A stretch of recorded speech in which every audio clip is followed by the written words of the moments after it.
예, 다시 돌아왔습니다. 14주차 두 번째 시간, 어, 부동산 자산관리론 과목의 이제 마지막 강의 시간입니다. 이번 시간에 이제 자산관리 업무에 대해서 살펴볼 텐데요. 자산관리자가 수행해야 할 업무는 뭐 여러 가지가 있겠지만 그래도 그 중에 가장 중요한 두 가지를 택해보라라고 하면은 이제 관리 업무의 인수인계 그리고 임대차 관리가 있습니다. 그래서 이 부분에 대해서 설명을 드리고 이제 끝내도록 하겠습니다. 첫 번째가 이제 업무의 인수인계인데요. 인수인계는 뭐 인수와 인계 두 말이 이제 합쳐져 있는 거죠. 그래서 투자자가 신축한 건물이나 기존 건물을 신규로 매입했을 때, 그때는 인수했을 때, 그때 이제 인수인계 절차가 필요하고요. 그리고 이제 관리 중인 건물을 갖다가 넘겼을 때, 인계할 때 인수인계가 또 이제 인수인계 과정이 또 필요합니다. 그래서 신규 매입 또는 자산관리회사의 변경 등으로 재산관리를 신규로 수주해서 PM을 신규로 수주해가지고 인수받을 때 인수인계 관련 자료는 다음과 같은 자료들이 있습니다. 그래서 뭐 꽤 많은데요. 한 11가지 정도가 있습니다. 그래서 뭐 이런 그 자료들을 갖다가 작성을 하고 그리고 이제 인수인계를 하면 된다라고 생각을 하시면 되겠습니다. 첫 번째는 이제 인수인계 시간표, 그러니까 스케줄이죠. 그리고 타임 스케줄, 그러니까 시간표라고 이제 했는데, 그리고 체크리스트가 있습니다. 그래서 신규 부동산을 인수받을 때 꼭 이루어져야 할 각종 업무를 좀 업무 영역별로 구분해서 작성한 일정표이다. 라고 생각하시면 되고요. 해당 부동산의 특성 그리고 부동산 소유자, 즉 투자자, 위탁자의 요구사항을 좀 반영해가지고 작성하는 것이 필요하다라고 생각해 볼 수 있습니다. 두 번째가 이제 양도 서류와 관련된 체크리스트입니다. 그래서 신규 부동산 인수받을 때 건설사 또는 기존 자산관리자나 매도자로부터 수령해야 할 각종 자료에 대한 목록을 작성을 할 필요가 있습니다. 세 번째 이제 좀 중요한 게 종합 설비 현황표입니다. 그래서 건물의 개요, 그다음에 뭐 전기 시설, 기계 시설, 방제 시설 등의 현황 이런 것들인데요. 직접 작성하거나 또는 이제 매도자로부터 관련 자료를 받아서 작성을 할 수도 있습니다. 그래서 뭐 신축을 했다라고 하면 건설사로부터 관련 자료를 받으면 되고요. 그다음에 기존의 자산관리 회사로부터 변경이 되었다라고 하면 그때는 기존의 자산관리 회사로부터 넘겨받으면 되겠죠. 그래도 이제 꼭 검토를 해봐야 됩니다. 그다음에 네 번째 그 필요한 서류가 협력업체 명부입니다. 그래서 협력업체라고 하면 이제 아까 투자자가 자산관리자에게 위탁을 하는데 그 업무 일부를 그 다시 제3자에게 위탁을 할 수 있다라고 했죠. 그래서 그런 그 제3자를 갖다 협력업체라고 보통 부릅니다. 그래서 그 협력업체 명부를 작성을 하는 게 필요합니다. 그래서 유지 관리라든지 보수 그리고 자재 등과 관련된 업체의 어떤 명부를 일목요연하게 정리를 하는 게 필요하겠죠. 그래서 계약서라든지 아니면 현황 자료를 수집하고 계약 금액도 이제 파악을 하는 게 필요하고요. 그다음에 좀 필요하다 싶으면은 기존의 협력업체를 좀 다른 업체로 변경을 하는 것도 생각해 볼 수 있습니다. 다섯 번째는 이제 비상 연락망입니다. 그래서 기존 조직의 어떤 비상 연락망 자료를 인수받거나 부재 시에는 이제 인터뷰를 통해 가지고 작성을 할 수 있겠죠. 그래서 뭐 그 자산관리사의 어떤 자산관리 회사다라고 하면 뭐 직원들의 비상 연락망이라든지 그리고 협력업체의 비상 연락망이라든지 뭐 이런 것들을 이제 여기에 포함을 시키면 됩니다. 그다음 여섯 번째는 이제 자본적 지출 공사와 관련된 보고서를 작성을 하는 게 필요합니다. 그래서 부동산의 매입 매각이 이루어지기 전에 자산에 대해서 이제 실사를 해서 실사 보고서를 작성을 하고요. 그다음에 실사를 통해 가지고 또는 보고서를 통해 가지고 자본적 지출이 필요한 공사가 있으면 어떤 것들인지 현황표를 작성하고 공사의 우선순위를 선정해 가지고 보고서를 작성하는 게 이제 이게 이렇게 가지고 투자자 소유주에게 보여줄 수 있겠죠. 그 다음에 임대차 현황 자료를 만들어야 됩니다. 그래서 임대차 계약서를 꼼꼼히 검토해 가지고 대상 부동산에 입주해 있는 임차인 현황을 갖다 작성할 필요가 있습니다. 그리고 임대차 현황하고 더불어 가지고 같이 보통 하는 게 임대료 명세서입니다. 그래서 임대 수입 현황을 파악하기 위해서 임대차 계약서에 기재된 그 계약 기간이라든지 계약 조건을 요약해 가지고 작성을 할 수 있겠죠. 아홉 번째는 이제 입주사의 비상 연락망입니다. 그러니까 건물이 있으면 관리 대상 부동산이 건물이다라고 하면 그 건물에 입주하고 있는 그 회사들이 있겠죠. 그래서 입주사의 회사 규모라든지 그다음에 입주사 직원 중에 정말 그 임대차 계약을 맺은 직원이 있겠죠. 그래서 그 계약 담당자의 성명, 직위, 연락처 뭐 이런 것들을 입주사 비상 연락망으로 이제 구축을 해야 됩니다. 그다음에 이제 정산 기준인데요. 정산 기준은 이제 뭐 수입, 지출 그리고 세금 부분에서 매수자와 매도자. 그러니까 처음에 신규로 다 매입을 한다라고 하면 그때는 그 매입한 매수자하고 그다음에 매각을 한 매도자하고 그 계약서를 검토해 가지고 뭐 수입, 지출, 세금 부분에서 정산이 이루어져야 되겠죠. 그래서 그 부분을 갖다 이제 작성을 해야 되고요. 그다음에 11번째로 이제 명의 변경해야 될 목록을 작성을 해야 됩니다. 그래서 세금이라든지 에너지 비용이라든지 인허가 관련 사항이라든지 이런 것들에 대해서 이제 명의 변경이 필요하겠죠. 그래서 그런 항목과 필요 서류를 작성을 해야 되는데요. 일반적으로 관공서 또는 뭐 금융기관 이런 데다 명의 변경을 신청할 때 필요한 서류는 뭐 부동산에 관련된 건물 등기부 등본, 건축물 관리대장, 토지대장, 인감증명서, 위임장, 사업자 등록증, 자동이체 통장 사본 뭐 이런 것들이 필요하다라고 생각해 볼 수 있습니다. 그래서 강의한 136쪽 밑에 보시면 아래쪽에 보시면 표가 하나 나오는데요. 요거는 이제 시설관리 인수인계 리스트의 어떤 예시입니다. 그래서 꼭 이렇지는 않은데 이런 식으로 해가지고 목록, 시설관리 인수인계 리스트, 시설관리와 관련된 인수인계 목록을 작성을 하는 게 필요하고요. 그다음에 137쪽에 보시면 이제 종합설비 현황표 예시를 한번 해봤습니다. 그래서 그 내용을 보시면 건물의 개요 해가지고 굉장히 뭐 다양한 여러 가지 사항들 나와 있고요. 그다음에 전기와 관련된 거, 방제와 관련된 거, 기계와 관련된 거 해가지고 쭉 이렇게 이제 목록으로다가 작성을 하고 그 다음에 뭐 그 저기 강의 한 137쪽에는 좀 비어 있는 부분이 많이 있긴 하지만 이런 것들을 갖다 이제 다 채워 넣어야 되겠죠. 그래서 이런 현황표 예시도 한번 살펴봤습니다. 자, 그 다음에 이제 이 경우는 그 그냥 신규로 관리 업무를 인계 받을 때인데요. 근데 인수 받을 때였는데요.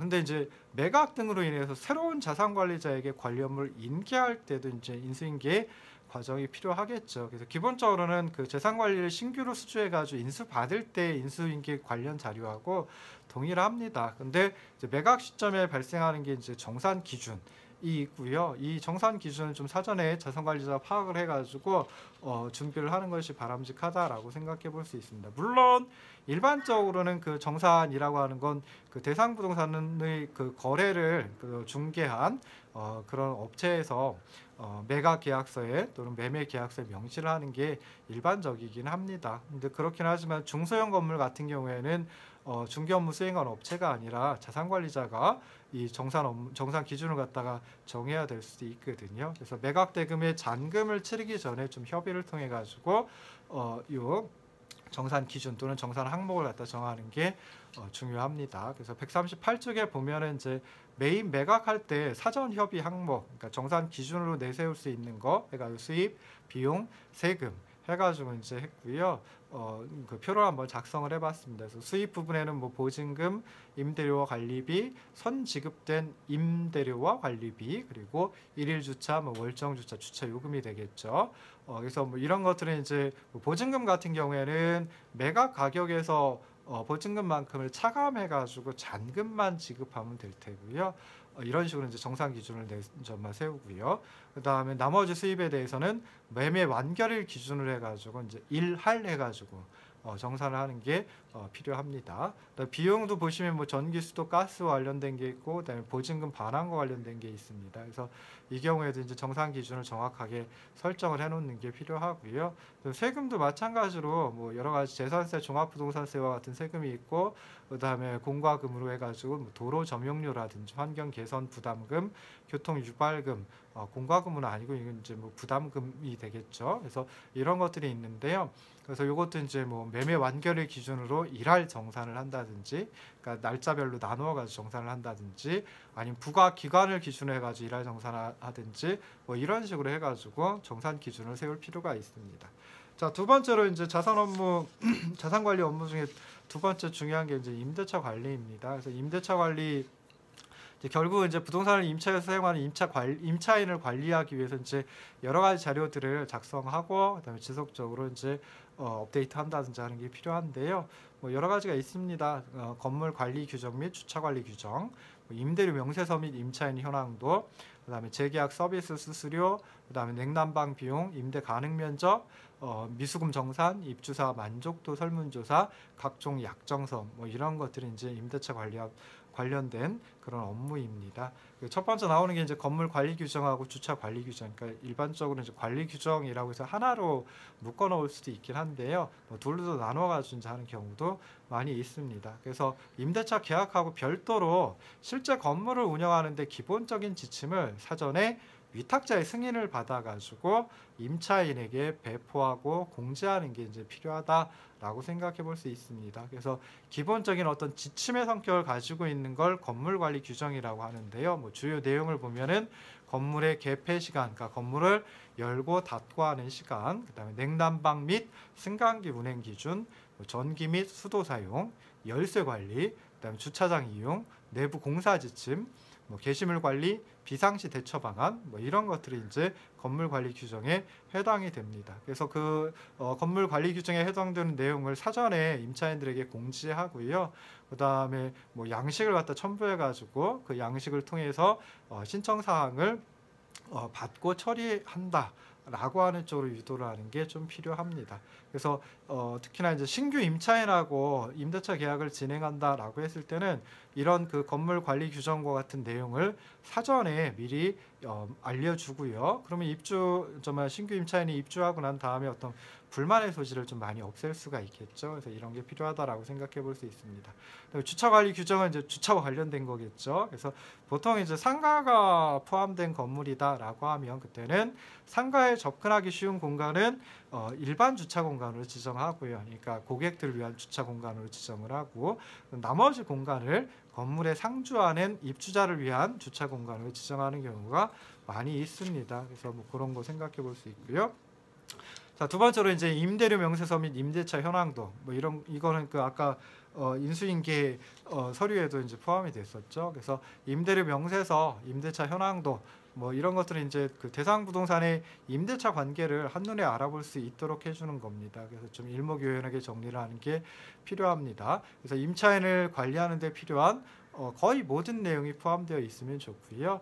그다음에 건물 및 그 내용은 건물 및 임차인의 특성에 따라 가지고 좀 달라질 수 있습니다. 자, 그다음에 재계약 서비스 수수료인데요. 자, 보통 임대차 계약은 그 위탁자에 속한 투자자에게 속한 마케팅 담당자가 진행을 하는 게 일반적이라고 합니다. 그렇긴 하지만은 신규 임차인은 그렇게 이제 신규 임대차 계약은 투자자 쪽에서 진행을 하기도 하지만 근데 이제 기존 임차인의 재계약 업무는 주로 이제 자산관리자가 수행을 하게 됩니다. 그래서 통상적으로는 그 대행 수수료를 갖다가 재계약 서비스 수수료를 갖다가 계약 기간 동안의 총 인상 금액의 일정 분 그러니까 쭉 비율로다가 그 수수료를 청구할 수 있도록 규정을 보통 해놓거든요. 그러니까 뭐 예를 들어 앞으로 5년 그 재계약하는데 5년 계약하고 그 다음에 임대료가 인상된 크기가 뭐 예를 들어 가지고 한 10% 정도 해서 뭐 한 1년 동안의 임대료가 1,000만 원이고 5년이면 5천만 원의 임대료 인상된 부분이 있다라고 하면 그것에 몇 퍼센트 이런 식으로 해가지고 수수료 요율을 정합니다. 그래서 이거는 뭐 투자자하고 협의를 통해 가지고 정할 수 있겠죠. 자, 네 번째는 이제 냉난방 비용과 관련된 것도 이제 임대차 관리에 필요합니다. 그래서 냉난방은 이제 근무 시간을 기준으로 해가지고 가동을 하는 게 일반적이겠죠. 또 어떤 경우에 임차인 요구에 따라 가지고 특별히 냉난방을 연장하는 경우도 있을 수 있습니다. 그러면은 그 냉난방과 관련된 설비를 가동하기 위해서 추가로 들어가는 비용이 있을 테고요. 전기요금이라든지 아니면 냉난방 설비의 감가상각비라든지 뭐 인건비라든지 하는 것들이 들어가겠죠. 그래서 그렇게 추가로 들어가는 비용을 감안해 가지고 임차인에게 비용을 청구할 수 있도록 뭐 기준을 또 설정을 해놔야 되겠죠. 그리고 임차인의 필요에 의해서 추가로 특수한 시설을 설치한다라고 하면 그때는 이제 별도의 계량기를 설치해가지고 전기 계량기를 설치해가지고 사용 전력에 따라서 요금을 부과하고 뭐 그다음에 뭐 직접 갖다가 그 내라고 납부하라고 할 수도 있겠죠.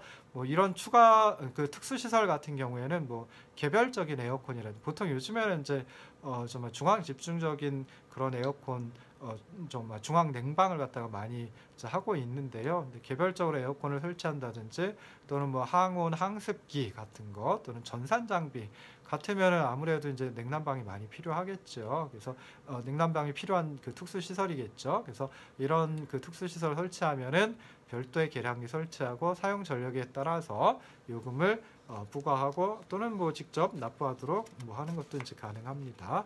자, 그다음에 다섯 번째는 이제 임대 가능 면적을 산정하고 관리하는 겁니다. 그래서 보통 임대 가능 면적을 산정하는 건 위탁자 투자자 입장에서 굉장히 중요하니까 투자자 위탁자가 직접 또는 뭐 마케팅 담당자를 통해 수행을 하는 것이 일반적입니다. 근데 중소형 빌딩 같은 경우에는 자산 관리자에게 요청을 하기도 합니다. 그래서 그럴 때는 이제 건축 도면을 참조해 가지고 건물의 전용 면적은 어느 정도이고 공용 면적은 어느 정도인지 각각 파악하고 그리고 그 둘을 합쳐서 전체 임대 가능 면적을 산정하고 전용률, 그러니까 전용 면적의 비율을 갖다 산정을 해서 관리를 하겠죠. 그래서 이런 게 이제 자산 관리 업무에 포함이 되고요. 그다음에 이제 미수금 정산도 정말 임대차 관련된 업무에 포함이 됩니다. 그래서 임대차 계약이 그러니까 이 경우는 이제 투자자든 자산관리자와 그다음에 임차인이 계약을 맺겠죠. 근데 그 임대차 계약이 중도에 해지되거나 또는 만료가 되었을 때 임대인, 투자자의 입장에서는 보증금을 지불을 해야 되겠죠. 보증금을 되돌려 반환을 해줘야 됩니다. 근데 다 반환하지는 않겠죠. 그래서 그 중에 여러 가지 형태의 미수금이 있다. 그러면 그 미수금을 제하고 공제하고 남은 금액만 반환을 하면 됩니다. 그래서 이때 자산관리자는 임차인의 보증금에서 뭐 월별로 각종 미수금 공제하고요. 그다음에 실제 반환해야 할 금액을 산정하고 위탁자의 확인을 받아서 이제 임차인에게 반환을 하는 점을 할 수 있습니다. 자, 그다음에 이제 입주한 그 임차인들의 어떤 만족도를 한번 살펴보는 것도 필요하겠죠. 그래서 입주사 만족도 설문조사도 자산관리자가 임대차와 관련해 가지고 관련한 업무이다라고 생각해 볼 수 있습니다. 그래서 설문조사를 통해서 입주자의 만족도가 어느 정도이고 그 다음에 또 불편한 사항이 무엇인지 또는 개선해야 될 사항이 무엇인지 의견을 청취하는 건데요. 보통 1년에 한두 차례 정도 실시를 하고요. 그 다음에 설문조사 분석을 해가지고 그 결과는 위탁자 투자자에게 보고를 하고 재산관리 PM에 참조를 하는 것이 필요하다라고 생각해 볼 수 있습니다. 그리고 각종 약정서를 작성하는 것, 이것도 이제 자산관리자의 임대차 관련된 업무이다라고 생각해 볼 수 있습니다. 그래서 뭐 크게 여기서는 한 4가지 정도만 소개를 해드리는데 이것 말고도 또 뭐 여러 가지 약정서가 있습니다. 뭐 중요한 거 한 4가지 정도인데요. 첫 번째 이제 시설물 양도 양수 약정서라고 하는 게 있습니다. 그래서 계약 기간 도중에 기존에 있던 임차인이 계약을 중도 해지하고 신규 임차인에게 현재 있는 시설물에 대해서 일체 권한을 양도하는 경우가 있을 수 있거든요. 그래서 그럴 때는 기존 임차인과 신규 임차인 간에 이 시설물 양도 양수 약정서를 맺기도 합니다. 그래서 이 약정서를 이제 정말 작성하고 하는 걸 자산관리자가 할 수도 있습니다. 그래서 두 번째는 이제 원상복구 합의서인데요. 임대차 계약이 종료됐다라고 하면 임차인이 그 임차한 공간을 원래의 상태로 회복한 후에 임대인에게 반환을 해야 됩니다. 그럴 때 이제 원상 회복하는 원상으로 복구하는 그런 범위 등을 명시해 놓으면은 그러면 나중에 분쟁의 소지가 없고요. 그다음에 임차인의 입장에서는 필요 이상의 원상복구 비용을 지출하지 않아도 됩니다. 그래서 그럴 때 작성하는 게 작성하는 약정서가 원상복구 합의서이다라고 생각을 하시면 좋을 듯 싶습니다. 자, 세 번째 이제 정산약정서라고 하는 게 있는데요. 임차인의 사유로 임대차 계약이 중도 해지된다라고 하면 그때 임대인이 이제 중도 해지 위약금을 청구할 수가 있겠죠. 그래서 그런 청구할 수 있다라는 사항하고 그다음에 어느 정도 금액을 청구하는지와 관련된 약정서를 정산약정서라고 표현을 한다고 합니다. 그래서 이것도 이제 자산관리자가 임대차 관리와 관련한 업무이다. 라고 생각해 볼 수 있습니다. 네 번째가 이제 전대 동의서입니다. 그러니까 전대라고 하는 것은 일단 임차인이 임대인으로부터 임대를 받고요. 그리고 나서 다른 임차인에게 다시 임대를 놓는 거죠. 그래서 그걸 전대라고 이제 얘기를 하죠. 뭐 보통 우리가 이제 전세라고 했을 때는 전전세라고 이제 표현을 하기도 하고 그럽니다. 그래서 그 전대 동의서는 이제 그 임차인이 어떤 특수한 사정, 뭐 예를 들어 계열사가 그 회사의 계열사가 입주를 한다든지 하게 된다라고 하면 그때는 이제 전대를 할 수도 있겠죠. 그러니까 어떤 회사가 임대인으로부터 임차를 받고요. 그리고 그걸 갖다 다시 그 계열사로 임대를 놓을 수도 있게 됩니다. 그러니까 전대가 이루어질 수도 있는데 이렇게 특수한 사정이 있으면 전대를 허용한다. 다만 모든 책임은 원래 임차인이 부담한다 라고 하는 사항을 명시한 약정서를 전대 동의서라고 합니다. 그래서 자산관리 실무와 관련해서는 크게 한 4가지 정도 이제 소개를 해드렸습니다. 이것들 말고도 굉장히 다양한 업무가 있을 테고요.